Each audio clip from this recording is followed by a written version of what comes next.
Alors, nos PME ont accès à énormément de financement. C'est de plus en plus connu en Europe. On reste sur notre continent sur 3/4 quand même de financement bancaire.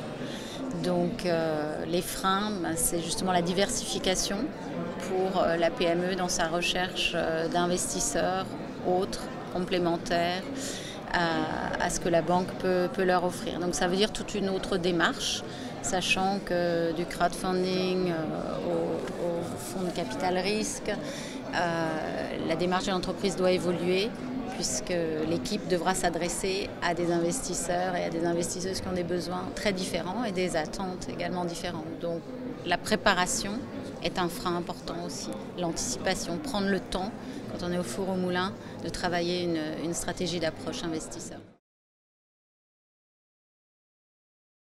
Alors du point de vue des Business Angels que je représente en tant que Business Angels Europe, ce qu'on voit, c'est que des figures comme celle de l'investisseur providentiel que peut représenter le Business Angel sont de plus en plus reconnues. Les entrepreneurs vont savoir qu'on peut s'adresser à eux.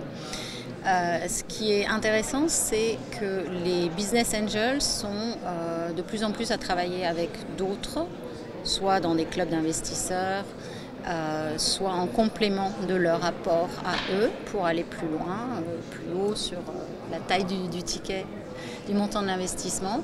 Donc on voit se dessiner quand même des tendances de coopération entre investisseurs, de co-investissement, que ce soit donc angels avec des fonds ou des angels qui emmènent leurs pépites, les fleurons de leur portefeuille vers d'autres formes d'investissement. Et de la même façon, on voit des fonds de capital risque qui se tournent de plus en plus près, de plus en plus vers un amorçage qui ne couvrait pas forcément avant, et notamment parce que l'accompagnement des business angels a permis à ces entreprises de structurer leurs démarches et qui sont aussi devenus intéressants pour les fonds de capital risque.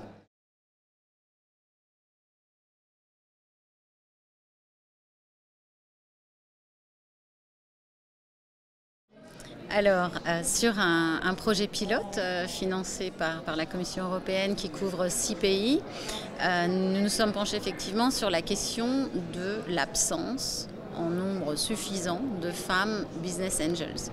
Le pourquoi, le comment, de leur motivation, leur parcours, les difficultés rencontrées et les obstacles que ces femmes se posent elles-mêmes parfois.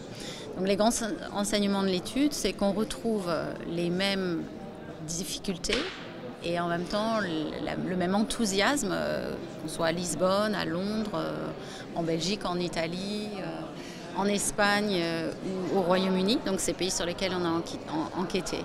Pourquoi ?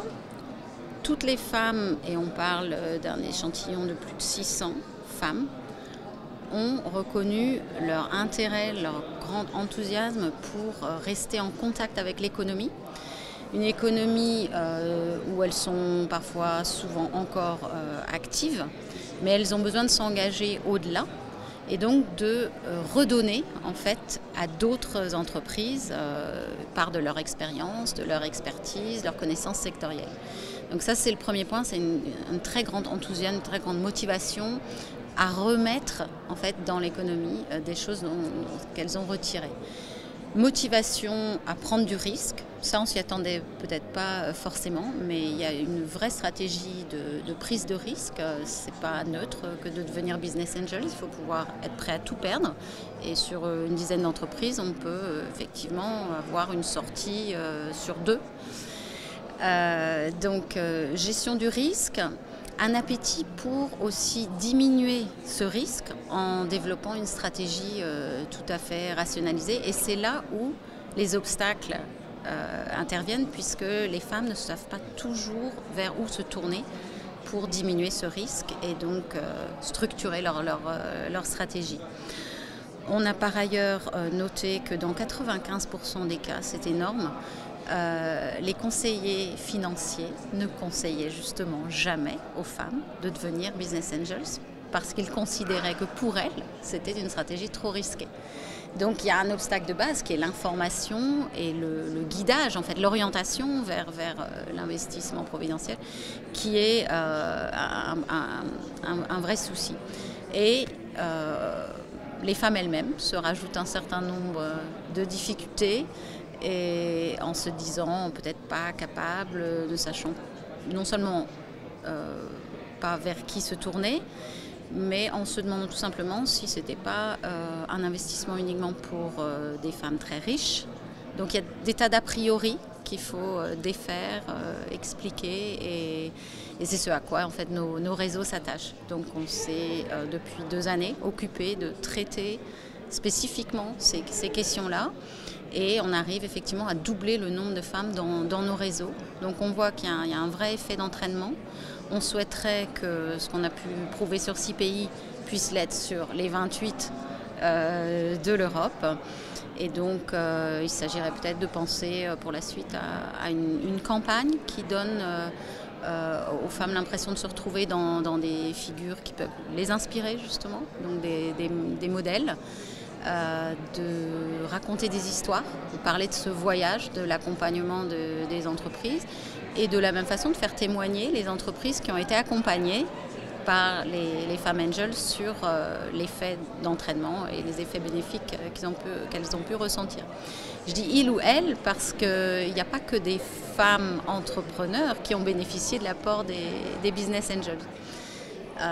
Dans notre échantillon, c'était un peu plus de la moitié des femmes investisseuses qui avaient au moins une entreprise gérée par une femme dans son portefeuille, pour le quart de 1 à 3.